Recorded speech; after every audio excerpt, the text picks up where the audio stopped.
With every school in the state having a letter grade, the list of reforms planned by state education leaders is complete. Now the real work begins, implementing reforms which many educators still view as needing improvement.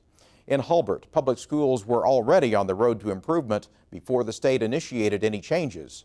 Homegrown solutions that local educators plan to continue. This was downtown Hulbert, Oklahoma on Halloween morning.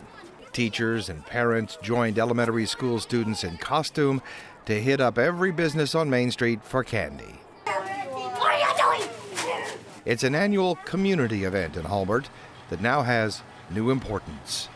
Hulbert Elementary School with Hulbert Public Schools, and the principal is Taft Morphus and Marilyn D. Woody, superintendent, and they have been recognized for exemplary improving. Congratulations.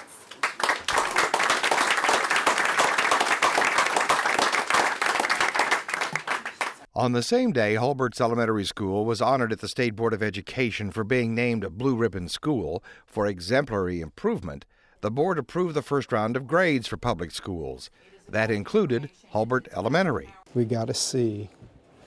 To say that the principal of Hulbert Elementary was puzzled by that grade would be an understatement.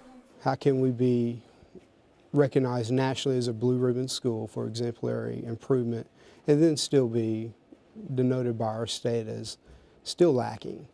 Marilyn DeWoody is the superintendent of Hulbert Public Schools. She says the school embarked on an improvement effort over 3 years ago, and it's that homegrown effort that won them the Blue Ribbon Award.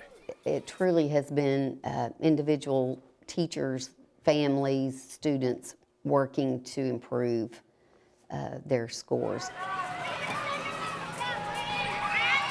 Principal Taft Morphus says teachers have come to work early and left late in order to help struggling students.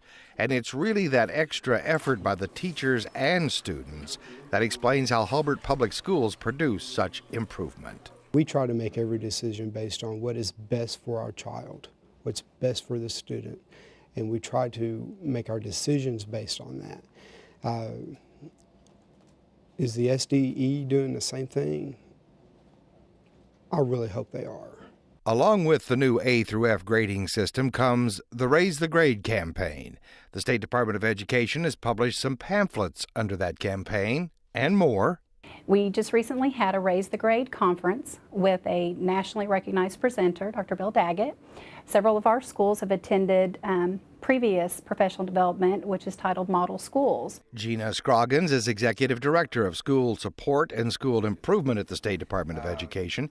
She says the real help coming from the state for schools that got poor grades is tied to their designations under the waiver the state received from the No Child Left Behind Act. We want to transfer knowledge and leadership amongst school personnel. So we want leadership to grow.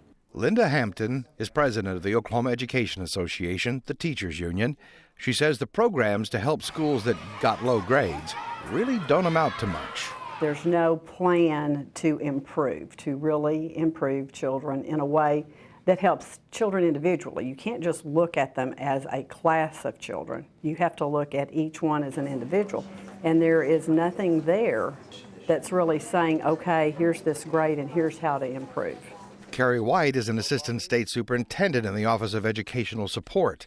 While schools like Hulbert may be confused over its grade, she says most of the reaction they are hearing to the new grading system is very positive. The majority of the information we've received from parents and community members and many educators has been that they're very appreciative of the process, that they like the A through F report cards, they like the information that's provided, that it's more detailed and easier to understand. Having said that, the State Education Department is already working on some improvements to A through F. Superintendent Barisi has already put together a volume of pieces of information, emails that she's received, suggestions that she's received. We're planning on working through those with districts and present those to the legislature if needed, or the state board, to make the changes that need to be made. The Oklahoma Education Association's Linda Hampton also plans to have some input on those changes. So if we can all work together, I think then we can convince our legislators, who I think it was their intent to have a program that was simpler and easier to understand.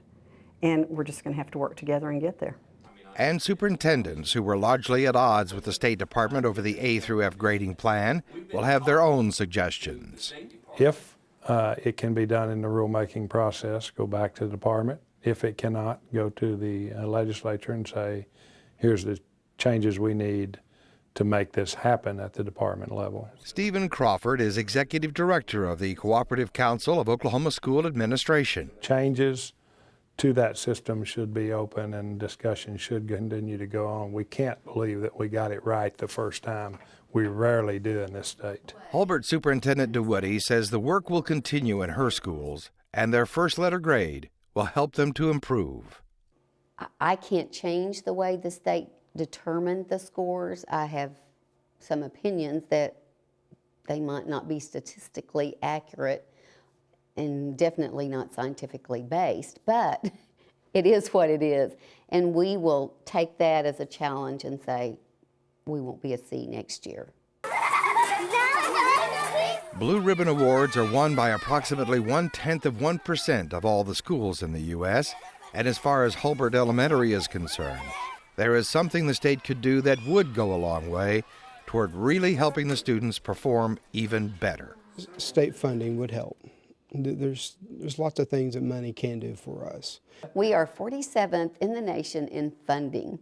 We actually spend 2.5 times more per person for prisoners than we do for students in Oklahoma. And to me, that's an atrocity.